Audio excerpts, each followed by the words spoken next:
16 and Flacco got into it. Who he spit on? Flacco. Okay. Yeah, that's where you know Flacco from. No, but I'll be watching like Flacco. Like I feel like because he's like an academics. He like baby academics. So Literally came right out of X. So I feel like he. Sorry, like, Flacco. If people hate academics, they're gonna hate anything like him. So I feel like the camera, the spotlight is on him because he act like academics. So it's a good thing and a bad thing. You feel me? But it's more good though because people want to watch it just to see what the baby academics Flacco say. definitely And he's funny. Yeah. And then his stutter makes him funnier. You think like if Flacco gets ran down on, that it kind of is like a bad look for Ack because that's like his son? No, I don't think nobody run down on Flacco though. Well, I mean, he did get spit on. That's the first step. But he said nah. Nah, but if you watch that interview, he was pushing 16 to the limit. He was pushing his buttons on purpose. Bad. Yeah, I feel like 16 played into his hands a little bit. Maybe, but normally I would be so upset if somebody violated one of the hosts or spit on one of the hosts. But when I watched that interview, I was like, Flacco's asking for it. I could see it. Yeah, you can't really just call somebody a cloud chaser to their face over and over and over like that and just think it's gonna be cool, right? Do you think getting slapped or getting spit on is the worst? Is the most disrespectful thing somebody can do to you? I'd rather you slap me because then if you spit on me, it's over. Like I don't know. Both are so bad. Both are so bad, but the spit is just even worse to me. I don't know. What if they spit on your booty? Smack you, knock you out, then spit on your booty. Yeah, like, That happened to somebody. That be happening to everybody in jail. apparently, In jail. That's the new wave. That's the thing in jail. they doing that in New York jail too, though? Listen, man, that be happening. It's at in Rikers jail. now? It made its way there. Wow, Yeah. really? Upstate. I wouldn't say New York like Rikers, Yeah. but if somebody knock you out to violate you, they gonna spin you. Ever been a better time for a no homo than when you just spit on someone after you knocked them out? I don't know how so you really getting violated in 3 different ways because you got knocked out, somebody spin you, and they're gonna talk about it. So you That's just why they doing the it. trifecta. You got violated 3 times. You got to live with that. Take me to Nebraska. I don't want to be in the New York prison. No, they probably you in Nebraska, like actually penetrating. I'd almost rather get than just have somebody spit on my booty. We got to interview the guy who started the Savage Life. Remember, Tay said he knows the person who invented it. Adam, you a kinky dude, man. You said you were ready to get you a kinky dude, man. Just kidding. I take it back. Because in reality, the spit would be way better. It's way less intrusive. But it's just as disrespectful, I guess. Anyway, we're supposed to call you P2 for the introduction? Supreme Junior P2. Right. Whichever one roll off your tongue easier, pause. Definitely. And you supreme the out today. Gotta rep my Gotta rep. Gotta. You never see nobody with no goggles and no glasses on at the same time. That is actually crazy, though, that Supreme came up in a Look, I got it in my pre-Supreme laces era. too. The Supreme Forces. Before there was Supreme socks. Before there was Supreme, the clothing line, there was was just Supreme, my dad. the street legend. That's it. Yeah. You feel me? That's it. I mean, there's a couple other dudes named Supreme, but I feel like he was the influence, though. You feel me? Because there's nobody bigger than him with that name. I'm starting off saying nobody bigger than him. They've been killing me talking about nobody bigger than him, but In a specific world. yeah, with the name though, Supreme, like it's like a God body name. Like Supreme means the Most High. Oh, the most that's the origin of it? Yeah, that's the Okay, origin. yeah. So he was, his teacher named him Supreme. The dude who like taught him about Islam and shit. The God body, the 5% Nation. Right. And then like a whole bunch of other people just started taking on that name from Brooklyn, from the Bronx. Like it been a whole bunch of other Supremes, but he's the biggest one. Right. Pause. So your mom and Supreme were together. Were they ever like together for a long period of time? They was together since '84. Okay. And How I many was kids born did in he like- actually have? Okay, well, I just found out recently. Well, it's none been confirmed besides me, but him being who he was, him Doing his thing. probably got 10 kids, probably got 20 kids, who knows? Right. But none confirmed. Okay. Yeah. And so your life was like, how much was he in your life as? I mean, he went to jail when I was 4. 4. Okay. Yeah, wasn't really nothing. Right. But I mean, yeah. But I feel like that's like normal when your dad or your mom is in the streets though. Like, Right. jail is inevitable unless you're gonna tell. But he would never do no like that, so he's gonna be gone. So your mom was like a part of the street No, life hell too? no. at My some mother. point? I'm saying if your mom was a part of the street culture or right. in that realm, jail, death, or like ratting is inevitable. You feel me? Like that's what's gonna happen. That's what you're gonna get with that, unless you make $2 million and get out, but who really have that mind frame that if I made $2 million this quick, I'm gonna keep going. Right. You feel me? So a lot of people don't think like that, longevity. But so at what point do you start realizing that your dad has this reputation? Probably like 11 or 12. Like I'm going to the barbershop in my neighborhood, and like I'm going in the barbershops, and like the guys in the barbershop like, yo, that's Preem, son. Yo, come here, yo. They giving me mad wads of cash and like buying me sneakers, taking me this, going here, doing this, giving me the keys to their car. Like, and I'm like, yo, ma, who the f is this guy that everybody's saying is my dad? Because, you know, me and her never really talked about it. So she finally sat me down and she told me like, and after she told me that, I was like, oh, I can use this guy to get what I want. Oh, let's do that. Right. So were you still growing up in New York or in Queens at that time? Yeah. In Queens, like literally in Queens. Yeah. Literally in like right in the middle of everything where he was moving around, like I'm right there. All right, because he was from Baisley Projects. Yeah.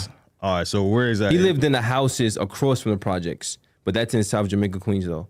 All right, and you grew up in South Jamaica, I grew up Queens? 4 blocks away from the projects. I was in a house, but I grew up like 4 blocks away from the projects though. Was your mom ever concerned that his enemies might do something to her or you? Absolutely. Really? So you kind of grew up knowing I about never that? went to school in Queens. Really? I went to school in Manhattan, private school my whole life. Wow. I'm my mom's only kid, so she was like very very overprotective. Like I'm like her only thing that she has, you know. How long you got to sit on the bus to go from Southside? I had a driver. Oh yeah, Yeah, I had a 'cause driver. That's far as right? It's like an hour. Okay. Like an hour, maybe 45 minutes on the train. right. But It's yeah, like we- different planets. Yeah. Like Manhattan and Queens is polar opposites. A lot of people who grow up in Southside Jamaica, Queens will probably never go to Manhattan, or they'll That's a go like fact. once a year. Let me tell you a funny story about that. Yeah. So like me in high school, like I was dealing with like a lot of the Catholic school girls. And like I would bring them to like my neighborhood and the guys would look at them like, you just brought white girls and Spanish girls to the neighborhood, like Right. you're a king. Cause they wasn't used to that. They were used to the regular average girls in the neighborhood, stuff like that. When I started bringing the people I was around from the city to Queens and then bringing my friends with me to the city, it was like a shell shock to them. So I feel like I'm like the gatekeeper in a way. You was bridging the gap. So you said you had a driver taking you to and from school? Yeah. So I'm guessing when your dad got locked up, you still had some money flowing around. No, but it wasn't from him though. It was my mother. What was she up to? She's at a real illegal job. She works like she's like under it's the commissioner and then it's her position, her title. I forgot the name of her title, but like my mom even when she was dealing with my father, she was always working like. So was it a thing where like you were super well known and like everybody knew about your dad in Southside Jamaica, Queens, but then you go to Manhattan, it's like not an issue at all. Like But you know nobody's what's so talking about crazy? it? It kind of spilled over into high school. Really? Because then of the kids start getting because smarter. the rap and figuring music, shit you out. know, Yeah, the rap yeah, music. that's He's it. saying people saying his names, and then it might be 2 kids in the school from Queens, and then they might know who I am, and then they pass it to somebody that passes to somebody, and this is paying telephone before you know it, the whole school know who I am. So it kind of like I feel like when you run away from stuff, it's still gonna find you. Like you can run however far, but it's gonna find you. You feel me? Me being who I am, it found me. Like my mother couldn't shelter me from it. She couldn't hide it. What's your read on why your mom might have ended up in a relationship with somebody who's basically like a drug kingpin? Because like at a certain point, you got to kind of look at your mom and be like, damn, like that says something about you that you chose to be in a relationship with somebody who is living such a high risk life. Not really, because maybe he turned it off when he was with her. Right. Maybe he wasn't that person when he was with her. You know, Maybe he people- was all the way in before he even let her know, like, hey, this is Yeah. what I'm doing. Yeah. And also, you gotta remember too, like in the '80s, like either you were selling drugs or doing them. True. It was a lot more normalized Yeah, at the time. especially yeah. in New York. So I mean, like, oh, I'm dating a drug dealer. Like that was the norm, like you just said. Like Yeah. you know, like I don't think that's outlandish or far fetched for a woman to be dating a drug dealer in the '80s Yeah, or the yeah. '90s. It's No, you're regular. definitely- So what was your relationship like with any of the other guys that were a part of the Supreme Team? Because when your dad got booked up, I'm pretty sure some of his homies were still around trying to be in your life. Some of them are like uncles to me. Like those are some of the guys that was in the barbershop taking me places, giving me money, you know, showing me different things, trying to school me, stuff like that. So I definitely have like a good relationship with like maybe a good 5 or 6 of them that had just did a crazy bid, that had did 10 or 15 years or 18 years or 20 years. So like I feel like somebody coming from that life did their time, was solid, and then they came home and then started like a legal business or doing something productive. That's the person that I want to learn from. I don't want to learn from somebody that did 20 years, came home and still trying to be in the game. Like, you just wasted 20 years of your life. Why do you feel like you still want to do this? And come back to doing what That doesn't you make. I'm a logical person. I'm probably the most logical person you'll ever meet. So if it don't make sense to me, I don't want to be around it. So after getting, so you say your dad got locked up when you were 4 years old. What was the circumstances for money at that time? Like, did you have to, your mom? Nah, I never wanted for she nothing. Was making paper, I was right? in private school, bro, driving to school in Range Rovers my whole life. My mother never let me want for nothing. Never. All on her dime. Nothing to do with him. All on her. Like, my mother's a beast. She's a go-getter, bro.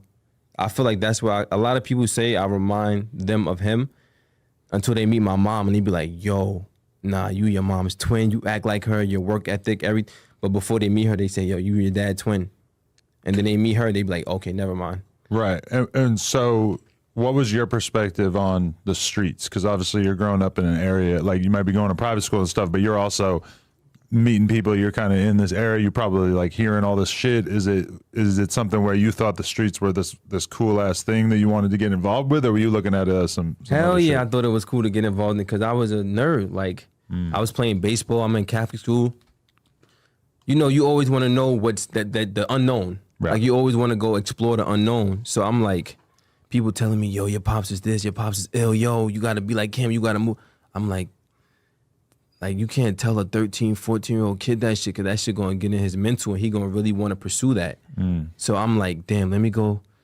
I never sold drugs and none of that stuff, but I was around the street stuff. I'm in, like, I was like interested in it. I wanted to, but people was like, get the fuck, go play baseball, chill out. But I still was searching for something though, because I wanted to live up to that name. Right. Like, I wanted to be like, yo, I see the admiration that he got. So I'm like, yo, I want that too. Like, I love that. He's like an NBA player. He's like a rapper. Yeah. So I wanted that. No, definitely. That must have been kind of weird. But like, do you recall like a certain point where you started to realize like, all right, maybe I don't want to actually be going in this direction because obviously like your dad's doing this long ass prison bid, but when you're a young ass teenager, you're looking at that and you're thinking like, yeah, that is fucked up, but that's not, like, as a kid, it's so hard to see the repercussions of the shit that you might get into. So even something like your dad doing 20 years in prison, He got life. Life, right? Yeah. That might not be enough to make you realize like, oh, I don't want to take this risk. Well, I feel like the older you get, the more mature you get. So you feel me? Even if I was doing it, you know, if you fall and bump your head a couple times, you're gonna say, damn, I don't want to fall no more. That shit hurt. So I mean, I didn't really have to go through nothing extreme to make me realize like, yo, this is not what you're supposed to be doing. Like, I seen little I'm a person that take heed to the writing on the wall. Like, if I see the signs on the wall, I ain't gonna say, man, I'm gonna pay attention. Like, yo, well, I keep seeing these signs on the wall. Maybe this isn't the right direction I need to be going. So I found out quick, like, street life ain't it. Yeah. It's not it. What was your relationship like with your dad after he got arrested? Were you keeping up with him, going to visit him? We were more so writing letters. Like, I would talk to him on the phone, but the letters was like real heavy. Like, so yeah. And he always was trying to be like, teach me militants. Like, be militant, watch who you're around, watch your surroundings, don't do this, make sure you circle the block. Like, he was like a real militant person, bro. Like, I tell everybody, it wasn't like the typical father and son relationship. Like, he was like on some man-to-man shit.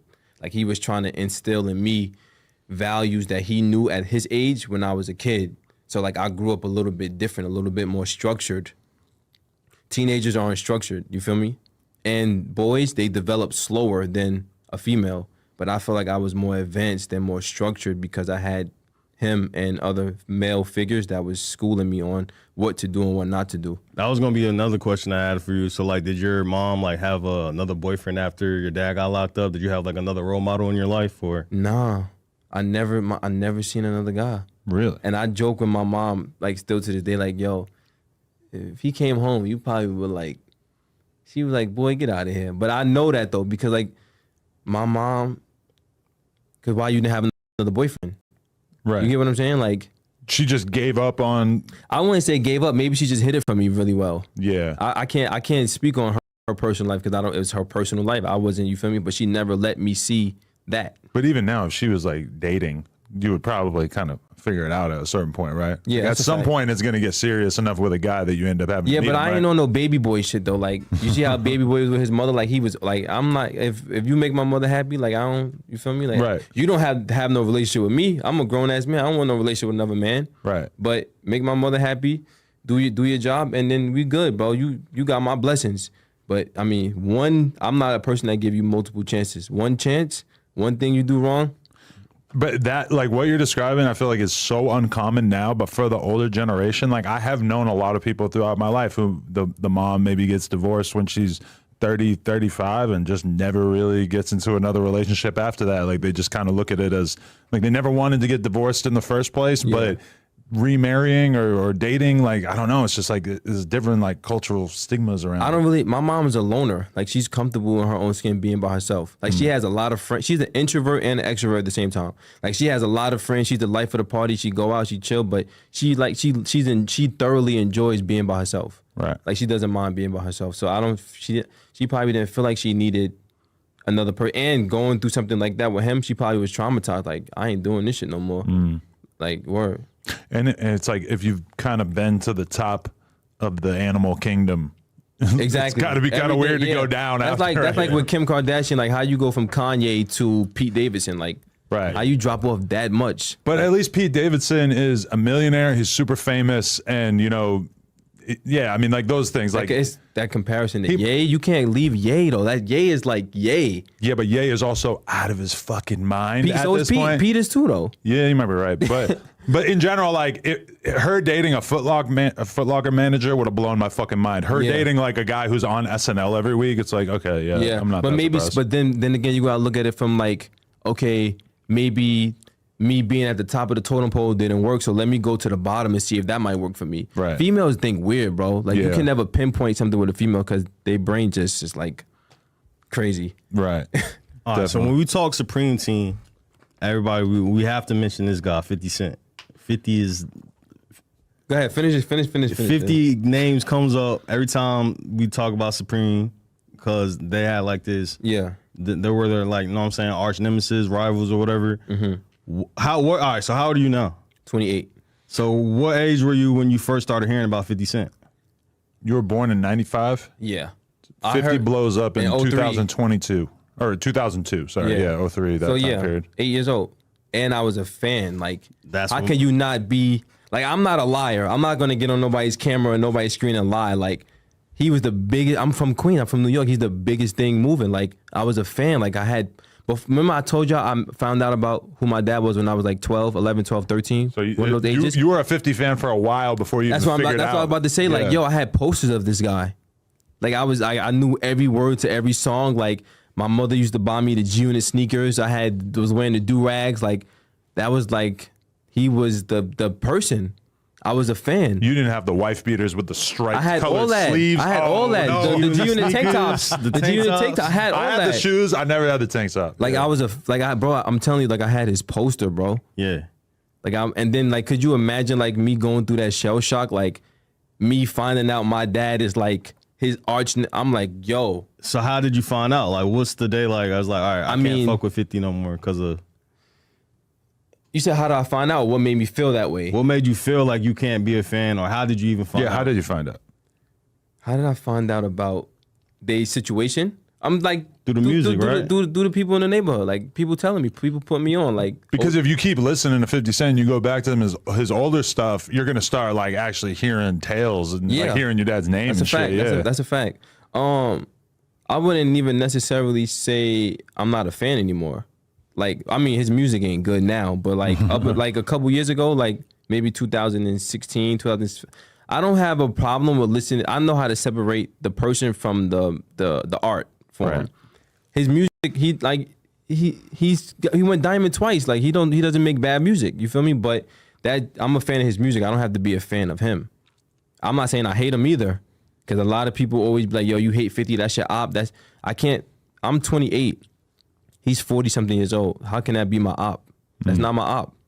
Him and my dad is him and my dad. That's not my op. What do you understand from Supreme and 50 Cent's initial beef and how it initially even started? What do you hear? Well, I just feel like from my knowledge and what I know, I feel like 50 was just mad that my dad didn't want to take on him as an artist. Like, why are you dealing with Murder Inc. and Ja Rule and them, and you could be, I'm from your neighborhood. Like, sign me, get me signed, mess with me.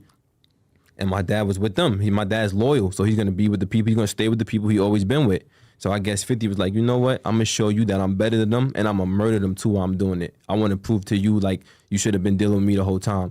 So it was kind of like he idolized or he looked up to my dad, and he didn't really like that my dad didn't want to like embrace him. Like, come, let me stamp you. Like he stamped Ja Rule and he stamped Murder Inc. I think 50 wanted that too. It's crazy because that story is almost exactly the same as Gucci and BMF, where Gucci, like, BMF wouldn't fuck with him because he's a robber and he was, like, too crazy or whatever.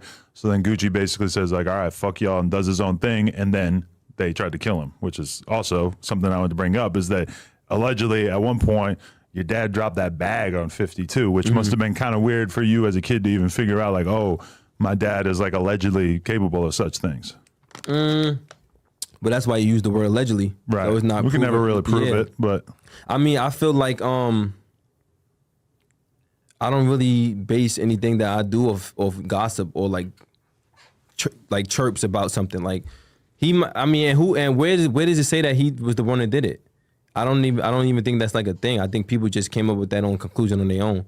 I mean, if you watch 50 Cent movie, it just seems like your dad was majestic. That's all subjective though.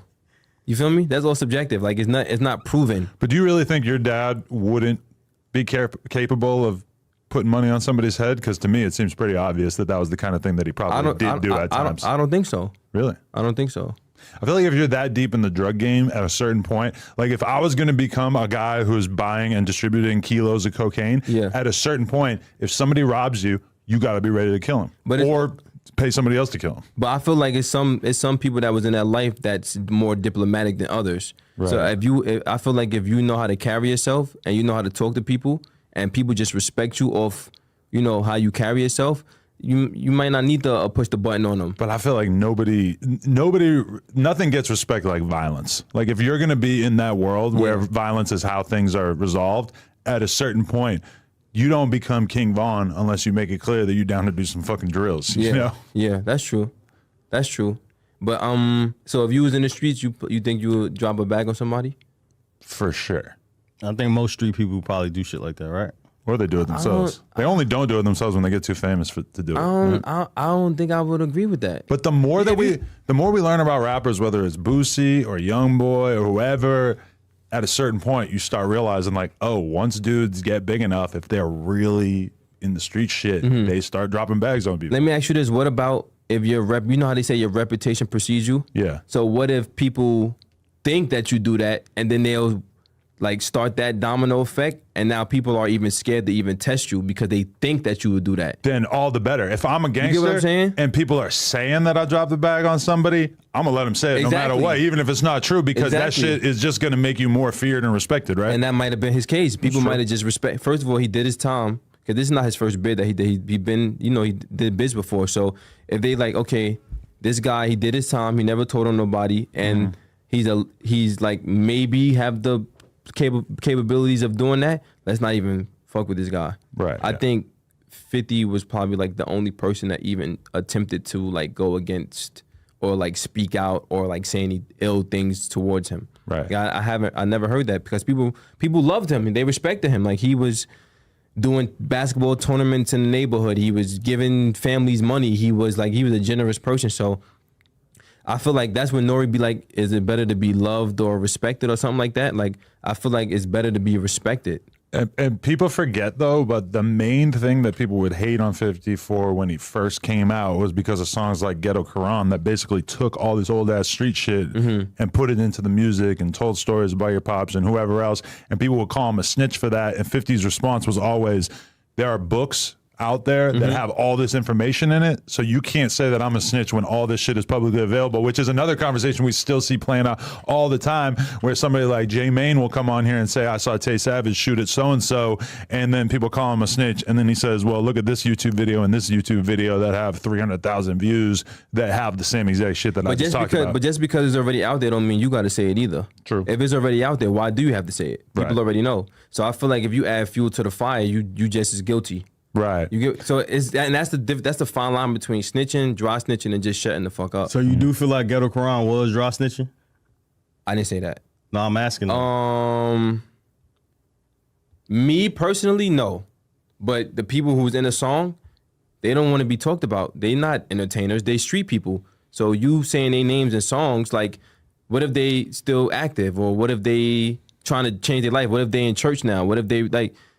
But when he was doing it like as like paying homage, I feel like. But if somebody told you they don't want their name in the song, and you know they don't want their name in the song, just respect it. Don't put their name in the song. But I feel like he just was like, yo, I'm gonna do what I want to do, and still did it. And the difference between him and like an author is that very few gang members are gonna go shoot a guy who wrote a book about their crew or whatever. Yeah. But if you're a participant, if you were a guy who was around when we were coming up and now you're a famous rapper or whatever, being a rapper, you're still basically like in the streets because you're surrounded by the street shit no matter what. So you can understand why him putting in the song to them is way different than a book because realistically, like less than 1% of the people who listen to that song are ever going to read that book. I don't feel like he did nothing wrong with the song though. It's a dope song, and he's just paying homage to his neighborhood, to his borough. So me personally, my thought process, I don't think that the song was wrong, and I like the song. Like I used to listen to the song in the car. Like you feel me? Like I want to listen to it right now. It's a classic. What's your relationship with Irv Gotti? Because from everybody who kept up with the Supreme story, Irv, well, what we think is Irv's money came from Supreme, or why did Supreme? I don't know. It wasn't none of that. I'm gonna answer. That's a 2-part question. So I love Irv. That's home team. That's family. Irv is amazing. Like he's a musical genius. He's into films now. Like that's my guy. I'm riding with him against anybody from me because why wouldn't I? That's family. And you see, I got loyalty on my arm. Like that really mean I'm loyal to who I'm loyal to. And to address the other thing you said about the whole money thing, Irv was DJing. He was in music. He been interning. He been with Leo Cohen. He been with all of them, like with Rough Riders and doing the thing with DMX and like. How can Preem be giving him like that's what I'm saying. People, you will see something in the media and people will just blow that out of proportion and then create a whole different narrative and just make it fit their criteria, what they want to promote, like their agenda. It's impossible for Preem to have given Irv any money. That's like, are you serious? But the feds obviously thought that too, though, because that's they just wanted to try to tie them together in a negative way so they can get a conviction. So even if it's a lie, they still gonna promote that lie just so they can get a conviction. Because they felt like maybe if we attach y'all to him, maybe y'all turn on him and just cooperate with us so we can get him. And Irv and his brother Chris, they didn't do that. They that's why I say I can never say nothing bad about neither one of them because the government, the feds offered them 8 months and they was facing 25, 30 years. And they said, yo, if you say that he did this, we'll give y'all 8 months. And they was like, nah, we're not doing that. So I can never say nothing bad about neither one of them. They solid. And you're not gonna really find people in the music business that would have did that. Were you rooting for Ja Rule hard when him and 50 were really going at it? Were you but I was a fan of 50. Were you hollering murder off the school bus? I mean, or from the driver's but now car? I feel like Ja people like shit on Ja a lot. Up until like 2 or 3 years ago, they were shitting on him. He got an unfair deal in that whole thing for sure. But I feel like I had to root for Ja. Ja go up against anybody, I got to root for Ja. That's home team. I would look crazy if I didn't root for the home team. Who am I? I'm not true to myself if I go against the home foundation. So when they was going at it, I just felt like if he didn't address 50, maybe it would have turned out differently for him. But I feel like everything happened for a reason, and now I feel like Ja's being celebrated more, like of the last maybe 2 or 3 years. Like he did the verses with Fat Joe. You know, Ja's still doing tours. He's doing shows. He has a wine company now. He's back in film. Like he does a whole bunch of different stuff. So I don't really feel like it just sounds cool and funny to say, yo, 50 murdered that nigga. Like it just sounds cool to say that, but he really didn't though. Because even though that whole trial was going on with Murder Inc., then the label thing was going on. So like, people never talk about that part. They only talk about, yo, 50 murdered that nigga. And this is the thing, is that I was one of those kids at the time because I was a 50 Cent super fan, G-Unit super fan. But there needs to be a little bit of historical revisionism because the truth Revisionism? Yeah. Well, we got to revise some shit because that narrative took the world by storm. Of like a big part of 50 blowing up as a rapper was not only the huge records and everything, but also people loved the idea of you taking out a fellow rapper and destroying their career or whatever. That's what the rap game about. But the truth is that around the time that 50 came out, people were kind of getting sick of Ja. Like his star was already started because he had become so huge on like a mainstream radio level that people were kind of losing interest. And then the Fed case and like all this other kind of shit was like going on around the same time. And 50 was gonna blow up either way. So he kind of like used that moment to be like, look at this rapper that I destroyed. But the truth is that was kind of happening anyway. What you mean 50 would have blew up either way? I don't think 50 needed to pick a fight with Ja Rule to blow up when you have records like In the Club and all this other shit coming out at that time. But that came out after. He was like, as soon as he came in the game, he was taking shots at people. And True. Yeah, so I feel like the aura of beef in general, I feel like he needed Murder Inc. to become who he became in a way. He needed my dad. Maybe. I feel like to a certain extent, though, the music would have done it anyway, and the Dr. Dre cosign and the Eminem shit and everything, you know? You can't never dispute the Dr. Dre cosign. Yeah, but definitely it made him appear to be like a more solid gangster-ass dude. The fact that he got shot and survived, and I heard you in one interview saying that you think that he exaggerated how many times he got shot, which I don't know if that's true, but I definitely believe it's a possibility because he used it for marketing. Everything's about marketing. Yeah. And nobody never gonna see him in person and ask him, yo, let me see your bullet holes. So, I mean, he could have got shot one time and said, you feel me? People do that. Not necessarily just putting all the buck on him. I'm talking about rappers in general. If they got shot 3 times to make themselves sell more records, they're gonna say, yo, I got shot 7 times. People have done that. Historically, people do that all the time.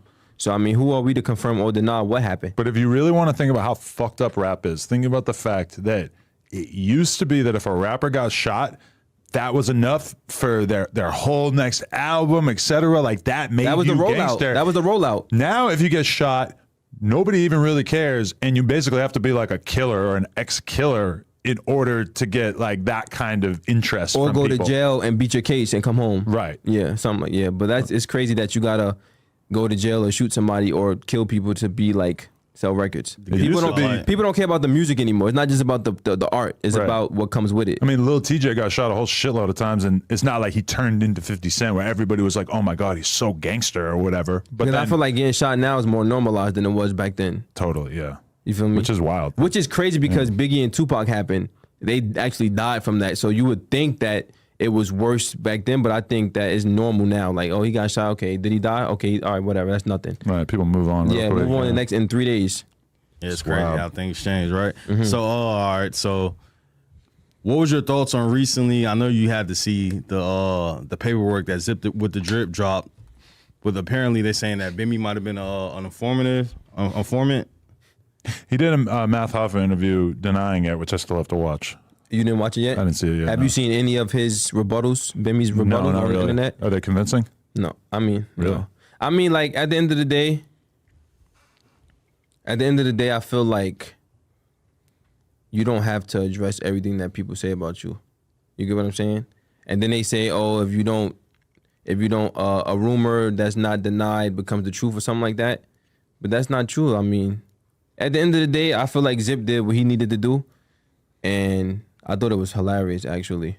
So you thought Bimmy shouldn't have addressed it? He should just be stay quiet about it? Why? If somebody called me gay, am I going to go on 17 different platforms and say I'm not gay? And did he do that many interviews? I think he only did like Bro, he's been on YouTube since that happened. I never seen him that much on YouTube ever. But now that this happened, like, and then you say you don't play the internet game, but you on the internet. I don't understand that. You get what I'm saying? So Bimmy, someone you don't have a relationship with that was a part of the Supreme. No, I knew him. I definitely knew him, and you know, he gave me a pair of Gucci shoes one time when I was a little kid, but that's probably as far as it'll go. I mean, the way he painted the story was like he took care of me, he paid for my school tuition and all that stuff, but you gave me a pair of Gucci shoes, like, thanks. Right. At least it's something, because you hear about people all the time who basically their dad gets locked up, and then they never even hear, like Mama Duck, the way that she talks about some of Duck's old affiliates who never came around or never did anything for her after. But a lot of people that you would And first of all, my dad also told me when I was from young, like, yo, nobody's obligated to do shit for you. True. Yeah. Like, don't go up to people expecting anything because off the strength of me. Like, he wouldn't even allow me to do that. You get what I'm saying? So I always kind of had in my mind, like, I used to be mad though, like, why the fuck I'm not? You get what I'm saying? Like, because he's this person, everybody talks about him and glorifies him. Why nobody's like giving me a job or like, that used to play on my mental. I used to get mad about that, but now I feel like it's more gratifying for me to work for what I want, and then they see me working, and then they come instead of them just being like, "Yo, oh, that's Preem son, let me give him $1 million."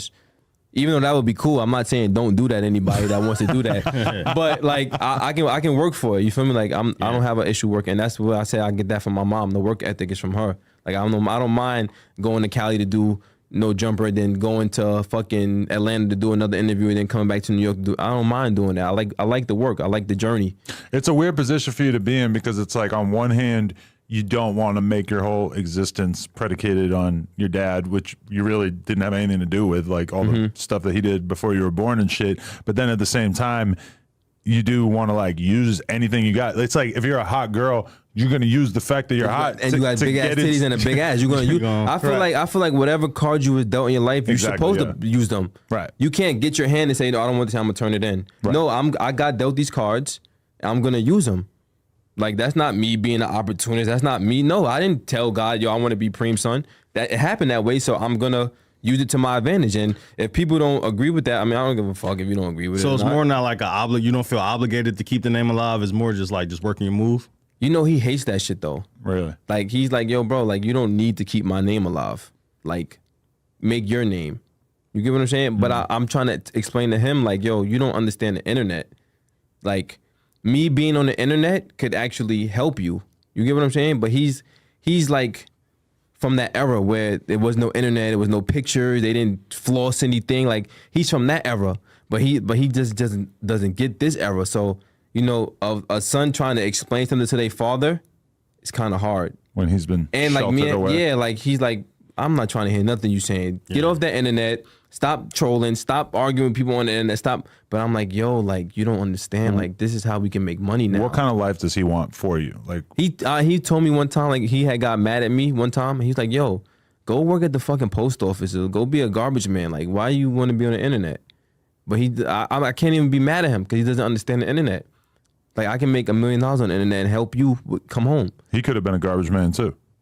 If I told him, but if I told him that though, yeah, you get what I'm saying? Like, right. I probably would never hear from him again. Yeah, but I mean, it's got to be kind of weird because like I've interviewed Chet Hanks before, and it's just obviously kind of odd for him to be in this position of having a dad who's so fucking famous, and then he has to just like kind of figure out who he's going to be and what his life is going to be like and everything, and he's just you know it's just like kind of a weird. It's a catch-22. But that's his dad is like one of the most beloved actors of all time, and for you, it's from a different thing because it's not like. You just have this like wholesome dad. Your dad has a reputation for being, you know, ruthless and like, you know, enterprising in the streets. So people are going to kind of expect you to be like tough to a certain degree or whatever. Was that ever weird growing up and having people just expect that you need to be on some superhero shit? Absolutely. It was like I said, when you were a teenager, like you can't really. What I learned early is that you can't please everybody. So the people that was telling me, yo, you got to do it like your dad wouldn't be, you nothing like him, yo, you got to do this. I feel like they was trying to send me off a cliff. Right, because your dad probably realistically never would have been able to become as big in the streets as he did in this day and age because with technology and surveillance and all this shit, it's just not that many drug kingpins these days, realistically. You get caught. You're not allowed to be a famous drug dealer these days, That's pretty a much. Fact. Yeah, that's a fact. But a lot of people don't know my dad had like barbershops, laundromats, cab stands. Like I feel like he was a businessman before anything. And I also feel like in that time, like I said before, like it's either you were taking them or selling them. So which one would you have rather been doing? Right.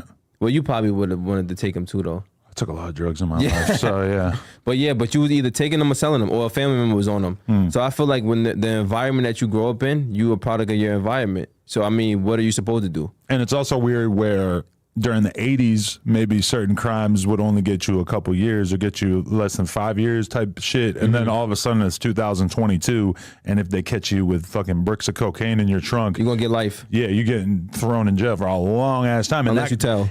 And now everybody knows what drugs do to you. Whereas in the 80s and shit, it was just not as clear. And like, yeah, you would see some of it, but you would see crackheads and shit. But then you would also see like all these super successful people are cokeheads and they're in That's a fact. nightclubs doing this shit. And it was just like a more normal part of our culture. Whereas, yeah, people still do coke and shit, but they understand that they're doing something that is like really kind of seedy and on the edge of, you know, being Yeah. viewed as terrible by the culture or whatever. Yeah. Do you think he was ruthless? I mean, from what you hear. What you know and what you read. Yeah, I mean, I don't know 100%. But Yeah. What about you? Yeah, with your dad. Yeah. yeah. It sounds like he. All right. So there's But that's another what I'm- rumor Go ahead. that you can't be a pussy and end up in that position. and have that rank. You can't be a pussy kingpin? I don't think so, because at some point, if you have millions of dollars that you're making on the street and you're a bitch, somebody is going to come and take that shit from you. But what if you have people that protect you, though? Then you're not a bitch, because you got motherfuckers protecting you. I might be a bitch. but what I if they- can't fight, but I got security out there that'll shoot somebody for me, and I got a lot of people that might do something for me, so it's like, I don't need to be a fucking prize fighter, right? Yeah, but what if they just do it because they love you? What if?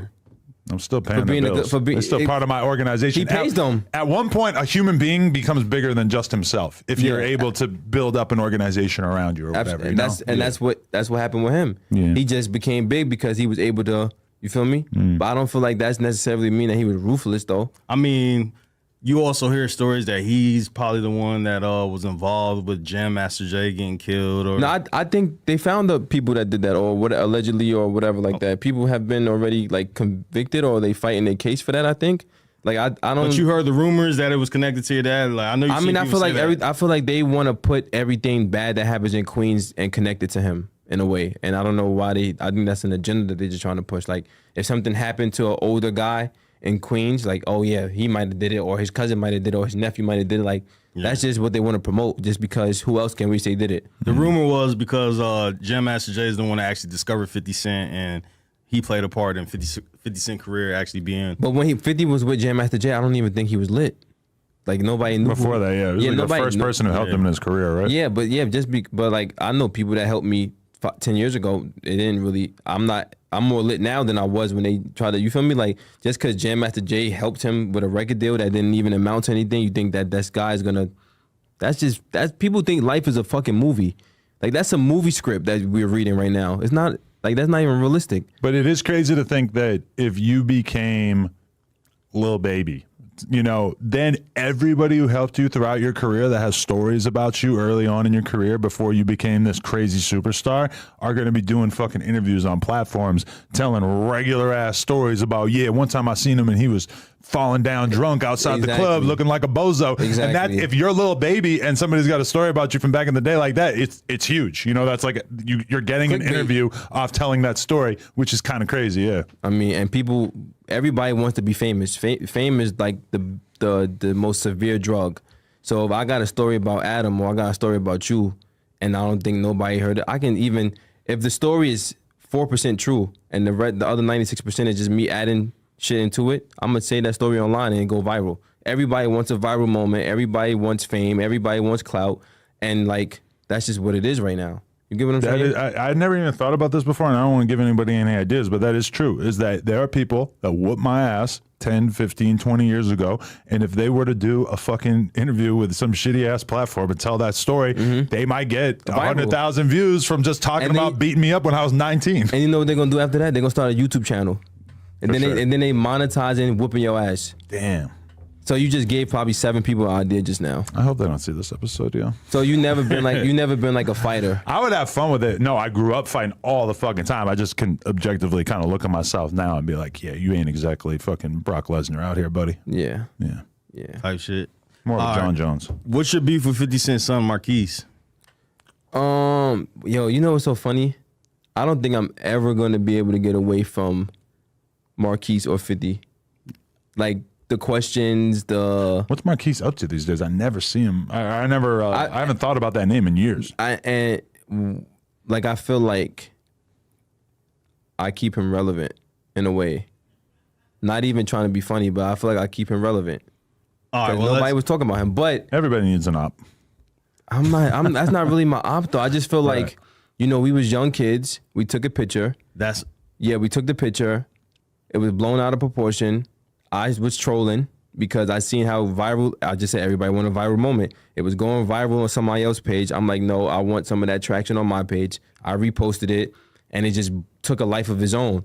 And then everybody automatically just made us into oppositions, or I probably played a small part in that too, but I feel like it took a life on its own. But that was the first and last time I've ever seen him in my life. Like, I'm not cool with him. I don't know him.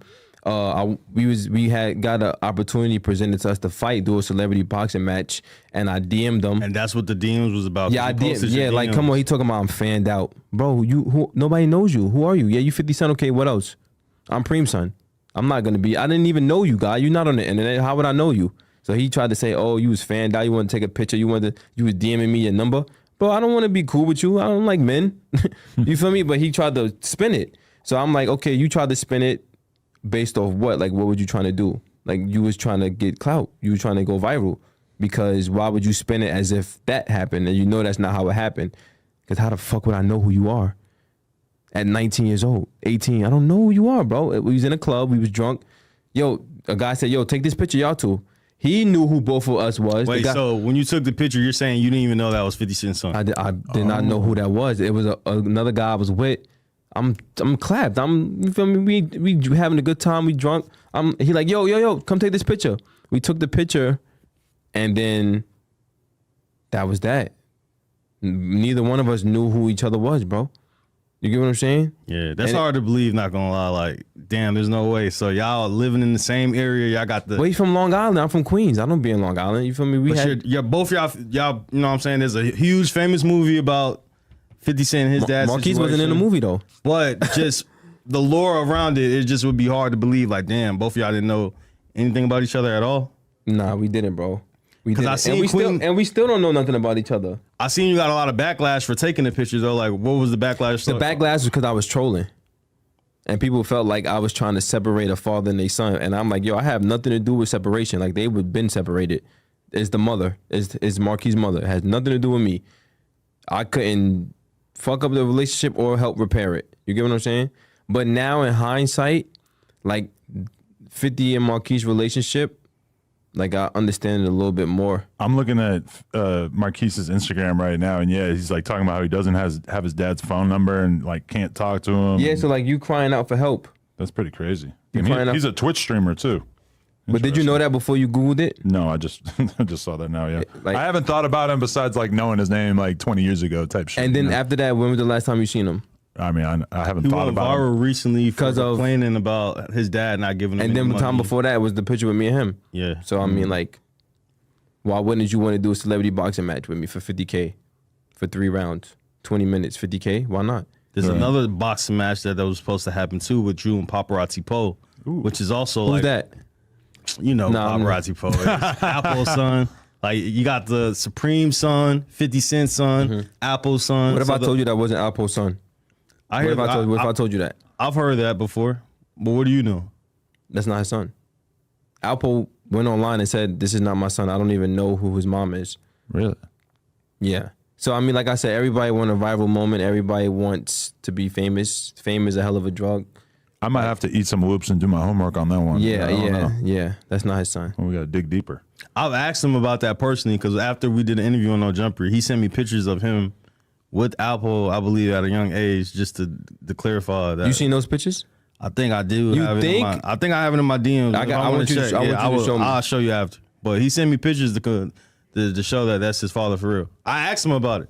He said that's his father. So why you said I think? Cause I gotta confirm that's him in the pictures, but I asked him. I said, let me ask you a question. Since you did the interview, I've gotten a lot of DMs of people saying that you're not really Apple's son. So let me ask you a question. If he's brown skin, right? How can that? If there's a million kids that was brown skin, how do we know that was him? You get what I'm saying? Come on, bro. Stop it, bro. You think he's clout chasing?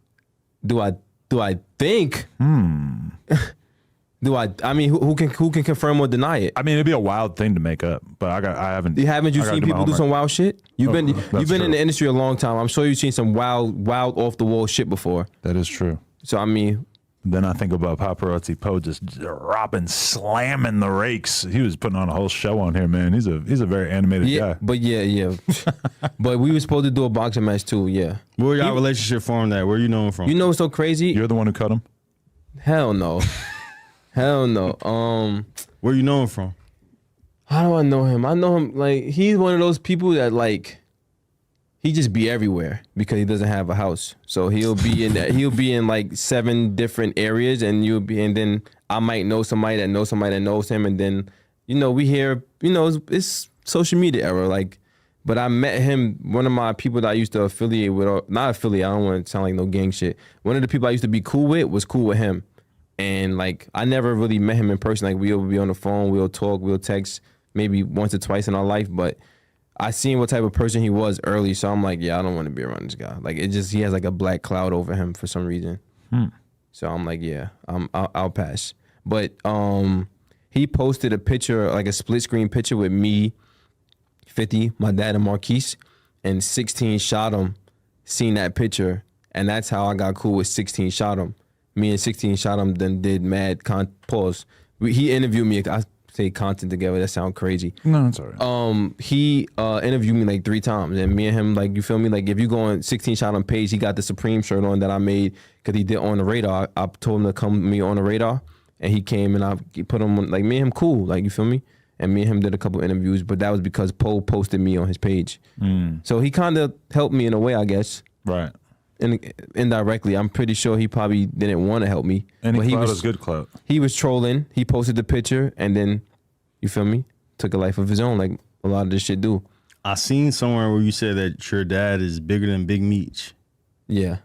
Yeah, that started a lot of controversy. Yeah, it That did. people were on you about that. But you know why people was on me? Because BMF is being pushed, they're being force fed down their throats right now. So people's never gonna do homework. They only gonna go with the obvious answer. But sometimes the obvious answer ain't always the answer, you feel me? So if he has a TV show, mad documentaries, Little Meech is lit. You feel me? Like he's more recent. He's like in the early 2000s, you feel me? So my dad was in the 80s and the 90s. So of course people are gonna be arguing me about a whole bunch of they don't even know. And when I say more legendary, to reiterate, I'm not knocking Meech. I don't have nothing against Meech. I like Meech. I like Little Meech. I like Terry. I love the movement, everything. Like it's none of, I'm not trying to create no fake ops, number one. But I just feel like they changed laws. They changed the law because of my dad. People wanted to dress like him. People wanted to like, you get what I'm saying? Meech probably took a page out of his book, and then, you feel me, he came before. So it's not necessarily me knocking Meech. You get what I'm saying? Nobody wanted to wear no 4X white tees, bro. You feel me? Like people wanted At that time they did. People wanted to dress like my father and his crew. You feel me? Okay. So when you say legendary, it's just like you was innovative. You was doing stuff before everybody else was doing it. People that's more relevant now, they took a page out of your book. So how can they be more legendary than you? You feel me? It's weird because this isn't stuff where people were keeping track of how many kilos were sold. Because that is how you would break down like who put in the most work, or this guy was running this area for 10 years and this guy was only doing it for 8 years and this guy sold 50,000 kilos. You know, all this shit that nobody knows. And does legendary status equate to money? Because I don't think it does. And how many people were familiar with what was going on with Atlanta and New York at the same time? Because that's really, if you were around during both eras and were kind of in both cities, that's really like the only people that would be able to have like a super valid opinion on it, I think, for the most part. Which is nobody on the internet. Which is damn near nobody. Yeah. Which is nobody on it. So I'm saying, like, it got almost 30,000 comments, all in the blogs combined. It got about 30K comments. Yeah, it was going But crazy. me, the reason I know that is because I like looking in the comments and seeing people talk shit about me. Like, I love that. Y'all leave a comment. Yeah, not really fuels me. I just like it. Y'all leave a comment on this interview, and actually y'all let us know who y'all think was more legendary, Preem or Meech. You see how you just had to think about who other than Preem? That goes. I didn't want to say Lil Meech because that was the next question I was about to ask you. What's your relationship with Lil Meech? There's no relationship with him. Never met him? But you feel me? He a cool dude. I don't got nothing against him. He cool. Do you watch any 50 Cent TV shows? Never. None of them? Never. Power, BMF? Never. I mean, there's other shows to watch. I watch Shark Tank. I'm a Shark Tank guy. Love Shark Tank. Sports, big sports guy. I don't really get into like the. I've been meaning to watch the BMF shit. I actually, as soon as I realized that Vlad saw it as soon as it came out and then interviewed everybody who's alive that was associated with it, I was like, wow, that's ingenious. Why the fuck did I He's think of very that? smart. Vlad Yeah. is smart. Yeah. Vlad is definitely smart. It's definitely smart, but somebody could definitely do the same thing with the IP based on your dad, right? Absolutely. And that's what Irv Gotti said. Well, then He's Irv doing a Gotti's- movie. He's not doing a series. Oh, okay. I'm trying to start the series right now. Like the Supreme Team series, actually. Stay tuned. What if 50 Cent hit you up and said he wanted to do the series? Since he got all the BMF going, he got power going, would you be open with 50 You know Cent? he bought a garden in Baisley, right? Like it's a garden across the street from the projects where my dad lived at, and he bought that garden there. Why do you think he bought it? Because he's petty as fuck. Yeah. But I mean, it might have not been a petty move. He might have just wanted to be like, I don't know, man. Because anything I say about him, people always going to think I'm talking negative about him, but that's not what I be trying to do. Me telling the truth doesn't mean I'm being negative. It just means I'm fucking telling the truth. I don't know why people hate the truth so much. Right. You can't ask me a question and then I have to lie to you about what you asked me. Then I'm going to have to remember that lie. Then remember, like, it's the whole correlation of lies. So me telling the truth is not me hating on nobody. It's not me being nobody's op. It's not me doing none of that. It's just me just telling the truth, bro. So would you do it? So if 50 Cent had a bag for you right now, you see he's been successful with a lot of these TV shows. If he wanted to produce the TV show about the Supreme Team, would that be something you'd be? I mean, my first initial thought would be, yeah, I'm going to do it. But I would have to talk to the big homie first. If the big homie don't green light it, then You think your I dad can't- would even be down for anything like that? I think he would need a lot of talking to. I feel like he would say fuck no. I think he would need a lot of. But he doesn't have a problem with 50. That's another narrative that's out. My dad doesn't have a problem with him either. Really? My dad's 60, bro. But he doesn't hold it against him that he's still talking about him after all these years? I don't think my dad really care about what's going on the internet. You get what I'm saying? Unless it's with me. I mean, when you've been locked up for that long, at a certain point, does it probably really feels matter? kinda silly, Does what's going on the internet matter? Or do you trying to come home out of jail matter? You get what I'm Right. saying? Like, it's all about priorities. I feel like at 60 years old. does it seem like there's a chance that he could come home? He got life, but I mean, like I said earlier, like we've seen some crazy shit happen. Right, Like, yeah. you got to be optimistic. You feel me? Yeah. And I feel like he has a documentary coming out called The Mundane Truth. Really? And it's about his trial. So it's like a lot of reenactments. They have they interview people. Like it's like a docuseries almost in a sense. So I feel like all of the stuff that's happening now, like they changing the laws. You know, there's more information out there about what happened. Like all of this stuff. Like I feel like the stars are aligning to potentially that maybe one day happening. You think if I'm Ki- optimistic. So if Kim Kardashian took interest in him, you think he might be home next year? absolutely, Yeah. star power. If you got star power, people advocating for you, of course, why not? Yeah. Like Jay-Z, Meek Mill, Kim Kardashian. Like I see the thing they're doing with Larry Hoover. Like you see how Kanye, Jay Prince, and all these people are advocating for Larry Hoover. That something can come out of that, and I feel like people should be doing the same thing for my cousin Prince and for my father. Right. Like why not? Because these guys, at the end of the day, no matter what the media says about them, they were good guys. Like they helped a lot of families. I mean, contrary to belief, they did help a lot of kids. They helped a lot of families. They did positive shit too. So it's not just about everybody does good, everybody does bad. Why are these people the only ones that's had to suffer or face the maximum punishment for people change? What's your relationship with Prince? I thought he was your uncle, or No, that's my dad's nephew. So that's my first cousin. All right. Yeah. because he had a reputation of being a shooter. He was the hands-on guy, from what they say. You know And what I'm I saying? also feel like that was another narrative because they said he had bulletproof hats and bulletproof BMWs and bulletproof cell phones. Like, Hat. yeah, people just make people really want to live a movie, bro. They Bulletproof fitted would weigh like 40 pounds. I'm in guessing. the 80s. In the In the 80s, 80s, like you see the outrageous shit that these people be saying. Like, come on, bro. Like, we don't even know if he was I don't even think he was a shooter, bro. I think that's just what the narrative was because he beat all his murders. So I mean, how could he be a shooter if he beat the murders? Like, if you're not convicted, you ain't that, right? Vaughn beat all his murders. Well, the ones they charged him with. Okay. But Prince is, but back to your question, that's like me and him is like this. Y'all still have a relationship. That's to my this day? guy. That's my guy. Tony Yayo's career has been kind of like resurrected. He's talking on Vlad all the time. Some of the clips have definitely touched on 50's past and stuff about your dad and stuff like that. Do you respect the narratives that he puts out there, or is there anything that you think is a little weird? What was one of the things that comes off the top of your head that you remember him saying about it? I honestly can't even remember. I didn't write this question down. I just thought of it. Right now. Well, I I seen him. I'll help you out a little bit. Yeah. I seen him on Hoffa, and he was like, when you looked in Preem eyes, you see a whole bunch of souls in his eyes. Oh. Another person with some movie shit. That's like some movie shit, bro. Like they trying to make this guy seem like he's the fucking dragon or something. Bro, he was a black dude with green eyes, bro. I mean, that might have been like not seen before, but like, why would you go on Math Hoffa and say you seen souls in his eyes? So you basically implying that he was killing people. That feels like snitching even after all these years? I mean, if it's not helping him, it's hurting him. You feel me? Why he just couldn't say, yo, salute the Preem, you know, it is what it is, da da da da da. You had to go be animated and do that. And I like Tony Yayo. If you're 50 or Yayo, it's like you kind of have to hype up your enemies because otherwise, what were you fighting against? Exactly. Like you have to talk about your enemies like they were some crazy ass killers, you know? That's true. I never looked at it like that. They gotta kind of, because it makes them seem bigger. Like that's why 50 will still mention your pops after all these years is because otherwise he's just kind of a regular rapper, right? Yeah, that's true. You know, like that's why I said if it wasn't for him, it would 50 career might have not catapulted how it did. Like it was like the whole David versus Goliath thing. Like, and it's like 6ix9ine would have had a bunch of big fucking songs regardless, but if he didn't join the Nitrate Bloods, then people wouldn't have been as intrigued. Exactly. You know, you would have just been a SoundCloud rapper. I feel like the world is intrigued and fascinated by street culture and like gang activity and like people just are so fascinated by that shit. Yeah, 50 Cent said it best. He said America got a thing for this gangster shit. Yeah, that's a real statement. Yeah. You probably got Unit tattooed on you somewhere. I don't, but if I had been getting tattoos at that period in my life, I might have. Yeah. Yeah. It would have been kind of cringy.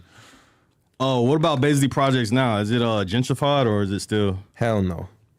I mean, you got a couple Spanish people in there now, but I don't think it's gentrified. Hell no. Hell no. It's too far out. It just hasn't got hit yet. Probably. I think Brooklyn was first. I think they was trying to get gentrify Brooklyn first, and then I feel like Queens would probably be next, and then I think the Bronx would probably be last, maybe. I really need to go to Brownsville because when I lived in Bushwick, everybody would like Brownsville was the bad place that you could go if you wanted to. Still but is. People just knew. Yeah, but then I hear people telling me it's getting a little gentrified, so I really want to go see what the fuck it looks like. Yeah, but you know the thing about gentrification in New York is slow. This this block will be gentrified, and then you turn the corner and it's back to reality. So I mean, if I were you, I probably would have my security with me. Oh, for sure. Yeah, that's or I'm gonna be in an Uber just. But matter of fact, you might be good because people know you. So yeah, that's the problem. If you can go back to when you first started podcasting or when you started doing your show, would you have like done it where like Vlad was behind the camera and like you not be on camera but you interviewing the people? Like nah. You want to be if you wanted to be famous. Yeah, for sure. I always saw the value in that. And I think Vlad in a lot of ways was a genius for realizing that because it's easier for him to have people take over for him. Like he has all kinds of different people doing interviews for him. And as long as you're like solid at asking the questions, you can kind of pull it off. Whereas like for me to have people who are actually popular co-hosts on here, it is fucking hard. Like they have to really like you in order to watch you interview somebody on No Jumper. Whereas Vlad kind of gets whoever. So he has a lot of people doing interviews. He just get journalists to do it, really. Well, he gets, people from hip hop and everything like that. But if it's just a voice, it's a lot easier for people to listen to like just a voice asking someone questions. But I also see that when they know that it's Vlad talking, the interviews do better numbers. True, yeah. So let me ask you this. So when you, based on who you hire and who you have on the show, like, what if everybody hates that person? Is that a good thing too? If the days are probably numbered. Like really? If everybody hates them. But I feel like if people tune into you because they hate you, that's still views and that's still money. Oh well, if they watch you, then yeah, I mean that could be a thing. I feel like that's me. Like I said before, like I feel like people hate watch me, but at the end of the day, I'm still producing the numbers. I'm still producing the engagements because like Floyd Mayweather, they hated him, but they still bought his fights. Right. You know what I'm saying? So I feel like hate could be a good thing. But the thing is that I could interview somebody who's hated and have it really do numbers because people are kind of fascinated by this person they hate. But if you're going to be a host on here long-term, interviewing people / talking to different homies every week, at a certain point, they're going to like the hate thing, unless you're like super entertaining as the villain, at a certain point, they're going to have to like you. Yeah. I don't know if we've ever had a host on here that people just hated and that's why they were popular. Maybe Flacco kind of comes to mind. I'm about to say, he's like love-hate relationship. But people do love him as well. I like Flacco. When I came in here just now, like Flacco. He said you like 50 Cent. He said he asked you, are you 50 Cent's son, right? Yeah. No, he asked me was I his brother. He asked me was 50 my dad's son. Is that a question that you get a lot? Bro, I think people think that I'm such a troll. Like when they see me, they want to troll me before I can troll them. So they'll just ask me that. But you know, I want him to unblock me. I want 50 to unblock me because he got you blocked on Instagram. Yeah, he's had me blocked for like 4 years. Did you hit him up or like what caused it? Because I asked him to let's do a DNA test, and he blocked me after that. Have you ever ran into 50 anywhere? I seen him before I took the picture with Marquise. I used to chill with Prodigy a lot. Yeah, it's crazy. And RP to Prodigy. Well, yeah, where did that come from? That connection? Bro, I'm connected with a lot of things, bro. Like the guy who owned the club Griffin in the city, his brother was in jail with my uncle. So when my uncle came home, yo, come to the club, and then I got cool with the owner, and then the owner and Prodigy was best friends. So we was all at the guy who owned Griffin house one night, and Prodigy was in there, and then my uncle said, yo, that's Preem's son right there. So Prodigy called me outside. He was like, yo, you know, it's all love. Like, I know I might have said some stuff in the past, but like, you know, I don't got nothing against your pops. Your pops was a legend. You know, anything you need from me is all love, et cetera, et cetera. And then me and Prodigy just started hanging out with each other. Like, and he was real respectful. So Mobb Deep was having like an album listening party or some shit like that in the city. And 50 was there. And I was hitting Prodigy up like, yo, I'm trying to get in. Like, how can I get in? And he was kind of spinning me. So I'm like, yo, why this nigga spinning me? I thought we was cool. And then come to find out he was spinning me because 50 was going to be there. Yeah. But 50 didn't know me. But when he walked out, I was walking in. And Prodigy was spinning me, but I was like, I'm one of those people. I'm still going to go and see if I can get in. I'm not going to not go. Like, I'm just going to take a chance. So I went up there, and I wound up still getting in. But as I'm walking in, me and my uncle and like a couple other dudes, 50s and his security's walking out. And like, he looked at me, and then he just kept going, and then he turned back around. Like, I felt like he kind of seen my dad, or he seen me in a way, or like a gut feeling. Like, he seen me, and the way he looked, cause I'm on point, cause I'm like, damn, I hope this, you know. Cause 50 the person, if you run into him and you got problems, it could. You get what I'm saying? But so he looked at me, and he kept walking, and he turned, and then we turned back at the same time. And it was like a weird moment. And I don't know, like years later, he was like, yo, that was that motherfucker, yo. Like, cause he probably was like, yo, this nigga looked like Preem. It's hard when you get to the point where you know like 500,000 people, because you'll see somebody in a club or in an event and your brain just takes a little bit longer than the average person to do the calculation and be like, wait a minute, and that's him. And then it'll hit you when you get in the car. That's happened to me many times. It'll hit you when you get in the car, hell yeah. And then I'll be like, fuck, I should have done something. I should have screamed at that person. I should have said something. Should have spit on them. Anything. What you think would happen if you and 50 Cent run into each other knowingly? A conversation.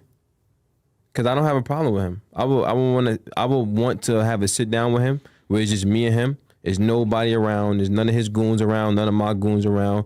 It's just me and him, and just drive around and me and him could just talk. Like, I want to know a lot of things. I'm sure he would be open to communicating with me about. But I really want to pick his brain. Like, I want to have like a real conversation with him. You get what I'm saying? What would be one question or a main question that you have for him? He might see this. So like, what's something that you wanted to ask him that you always wanted to, like, damn, 50, what's up with this?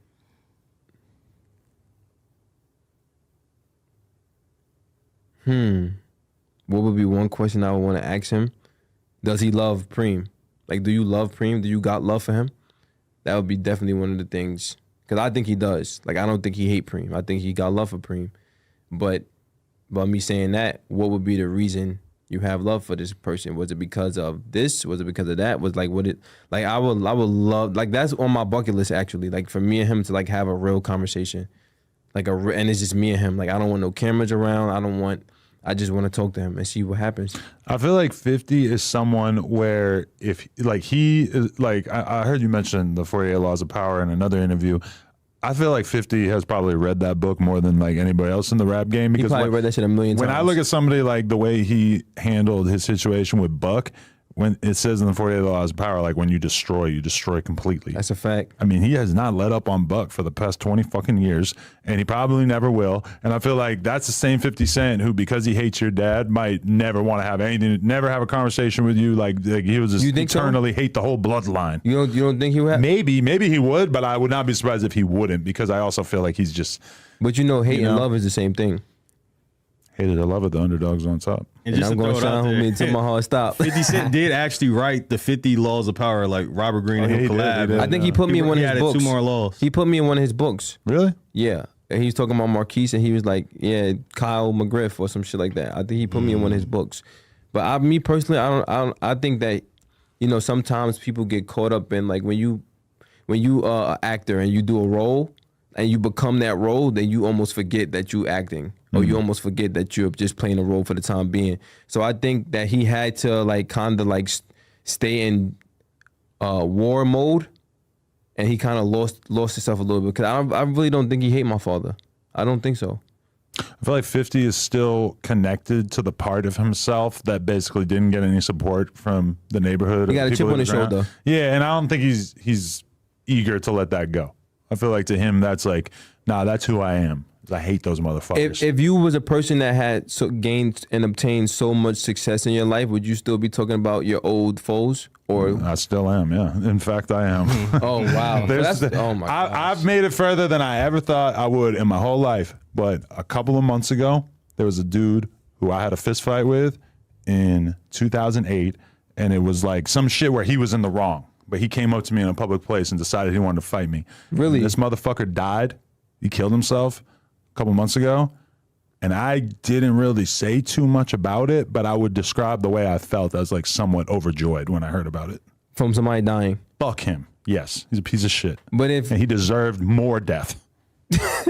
So I you mean, want him to resurrect and die so again? I understand. You know, like I feel how you can just hate someone forever, because there's a lot of people. But that don't- if they but- die, I'm secretly going to be laughing. At the and funeral? it sucks though, because it's like I told my girl, I'm like, oh my god, I'm so happy this dude died, and she's like, you're a sick fuck. Yo, but don't you think it take more energy in you to hate somebody? Man, it was like a couple minutes worth of, and it's not like bad energy. It's like happiness. Like I'm only experiencing like good feelings when homie kicked the bucket.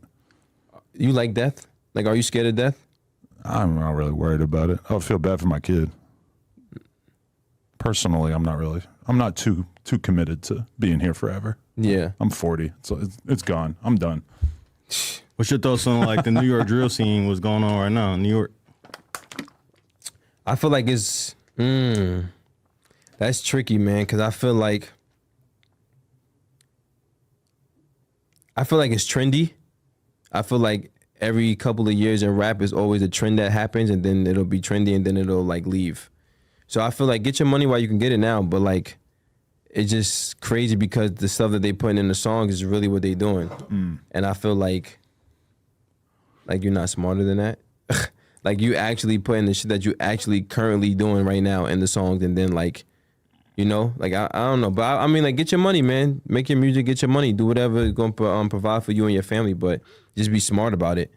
You get what I'm saying? Just be smart. It's just crazy because the drug dealers that we grew up kind of looking up to, or the rappers that we grew up looking up to, were talking about hustling and talking about being drug kingpins, and it's like, and they weren't really talking about being killers. I don't think they was talking about them doing it. They were just talking about the people that they looked up to that were doing it. And a lot of them were lying or were talking course. about this other guy that they knew down the street or whatever. But it's just weird that now the famous rappers are the ones who either are the killers or are like right next to the killers. It's crazy, right? And there's no room for you to be joking or lying about that shit, because if they catch you doing anything that doesn't make you seem like a fucking super gangster, if they catch you walking down the street to the corner store, then everything that you ever said has been disproven. You a bitch now. You like drill music? I like it, but a lot of it is kind of Not a lot of drill music. the Bronx shit. I like the characters. I'm interested in them and everything, but the style of it is just a little too aggressive for me. It's a little too. Yeah. I like Chicago drill more on average. I'm a Future guy. Future, that's Future. what I listen to. Future, Really? Young Thug. Feel me? Some old school R&B. Like I don't want to listen to no drill rap. The deeper I get into the underground shit, the more I appreciate the Drakes and the Futures and the Thugs of the world that just kind of make like great music. Yeah, like that's because drill music, like you're not gonna turn on a drill song in 15 years, 20 years from now and be like, yo, that shit knock. You ain't gonna play no drill song at your wedding. You ain't gonna play like, that's just for now. It's a trend. I don't know. It's a phase. Drill been around for like 10 years now, and a lot of them songs still kind of. I think it's phasing out. I feel like the Kendricks and the who's the Y, what's his name, Y and J. Which one? Corday, Yeah. the J. Right. Cole's. Like I feel like that's coming back into music, to rap right now, or it's trying to. Yeah. I feel like it's like Another year, drill will probably be gone. I feel like. I think the complete opposite. I think every city is literally creating their own drill scene right now. But when everybody start doing it, ain't you gonna get tired of hearing it? Like how you just said earlier, everybody was tired of Ja Rule being up here. So if all the people that's up here is doing drill, you're gonna get tired of that shit. You're gonna want something new. I think people are fucking infatuated with like truth, and then with drill being like the music that has the most truth in it. I think that's why it's so raw and it's just sticking. It's like true crime plus music. Facts. Yeah. So I think that's why I don't think it's going away. I think each city is just gonna Plus have its scared own. straight, a little bit scared straight in there too. Most of those kids haven't been scared straight yet. No, I'm saying like the age because they so young. They 14, 15-year-old talking about doing drills and shit like that. But it is kind of wild when you think about it that there are very few drill scenes in America that really get like a crazy level of attention besides New York and Chicago. So when you in New York, where you be at? Shit, the hotel. What borough? Like I stayed in Williamsburg Brooklyn. a year That's the good ago part of on a Brooklyn. BMX trip. Okay. But I did have a giant fucking armed security guard following me around the whole time. Do you remember me? Did I reach out to you before to try to do work or something like that? I don't. Did we? I think so. I don't recall if it was. I gotta check the DM history. Yeah, you might have to. Probably a lot of that going on. Question I did have though, did you ever run into Slow Bucks or Trav or any of them being in New York? 'Cause, you know, they came up underneath 50. Yeah, of course. I mean, like, you gotta remember, like, it's a small world, right? So, and my family is like, I have a big ass family. So Trav was like best friends with my cousin, like my blood cousin, and like my uncle and all that. And like, you know, I see Slow everywhere. He's everywhere. So I mean, yeah, they know me. I know them.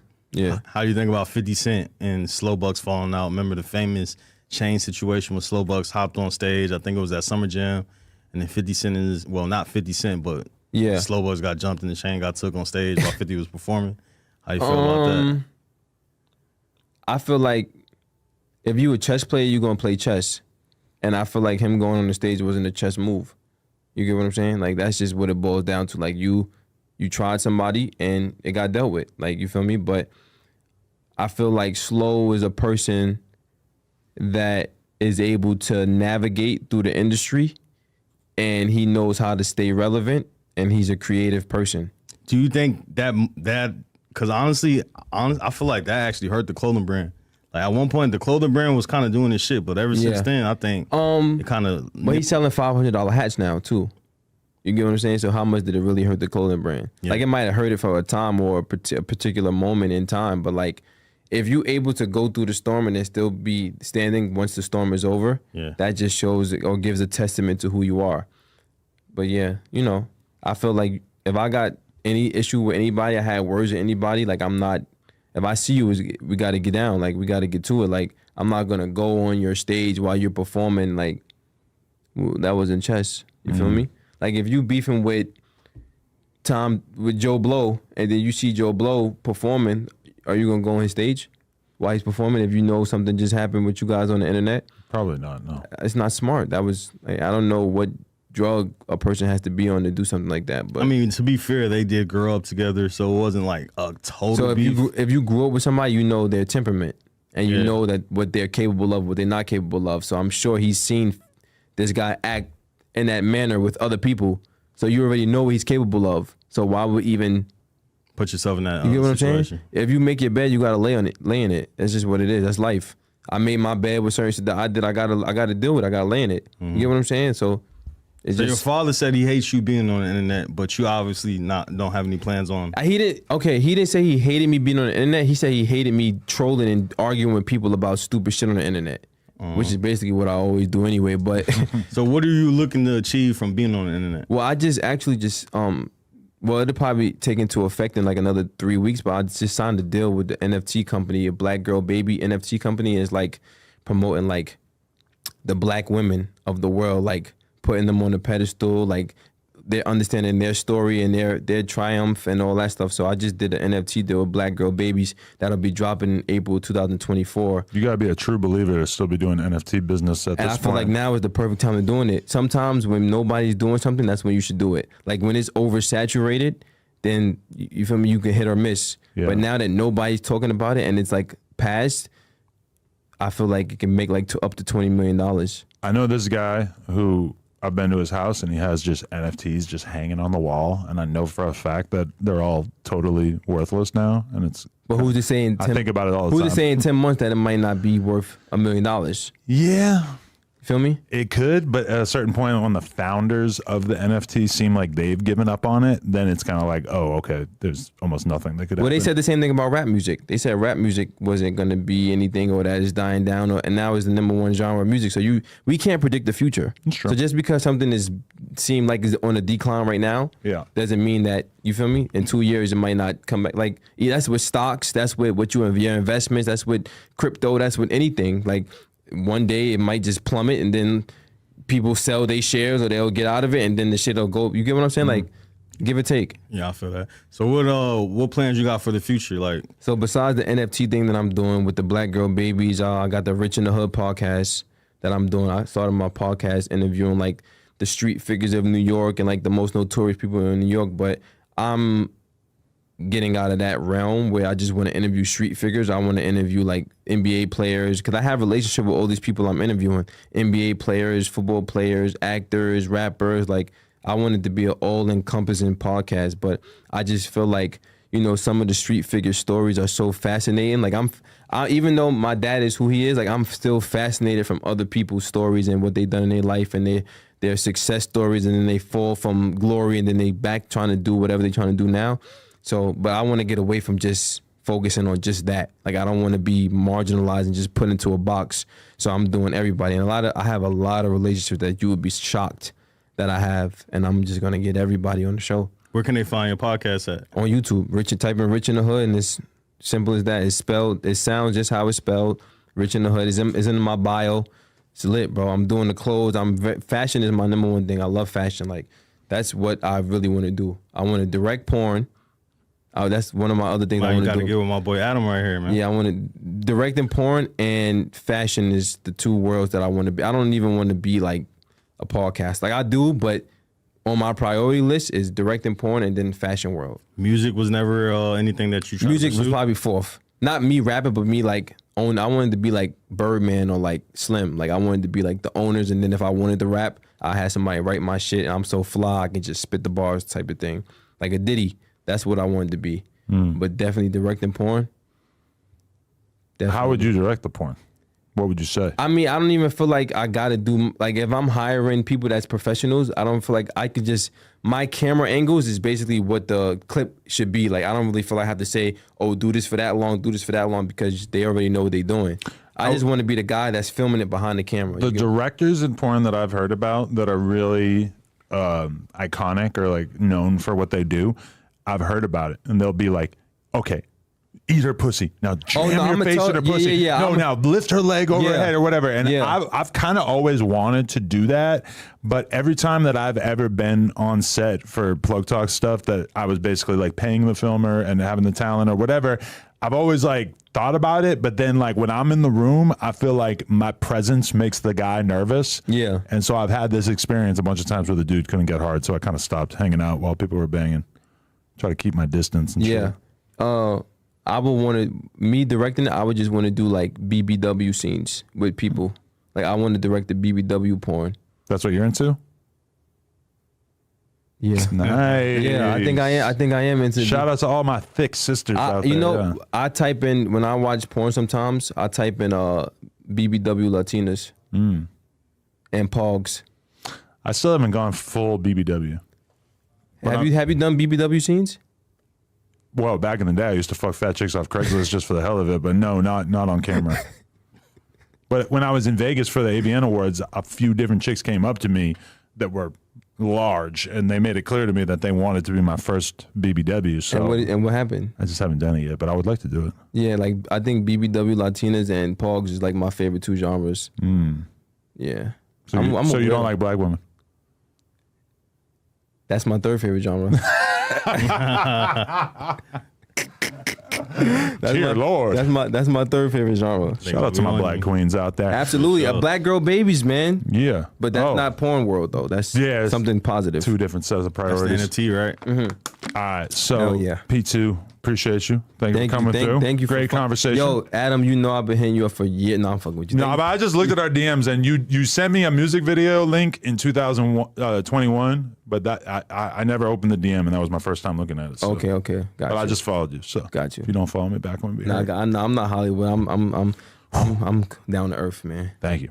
All right, shout out to my boy Remo for Definitely, co-hosting and setting this up. Shout out China Mac for plugging me with Reem too, man. For Oh yeah, that's how China you guys Mac met? did Yeah. actually. Yeah, now I think about it, that's that a was fact. Another New York gangster, Asian Preem.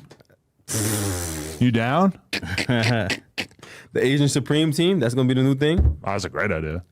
Hey, That's branded Shout out right my boy there. China Mac. I forgot he did plug me with you. that's Yeah, a fact, for sure. man. Shout out to China No Mac. Jumper, man. Shout out to the people that's doing what they doing out there, man. Stop Hey. trolling and stop clout chasing. I'm not a clout chaser. I am clout. There's a difference. Clout chase me. Hey, Signing out. Shout out Bel Air Rose too, man. Can't forget about Ross, man. Shout out Bel Air Rose, man. that's what's up. Rich in the Hood podcast. We here, baby. New York. Appreciate Queens you, get the man. money. Supreme. No Jumper, coolest podcast in the world. Asian Supreme, coming soon. NoJumper.com if you want to support. Bow.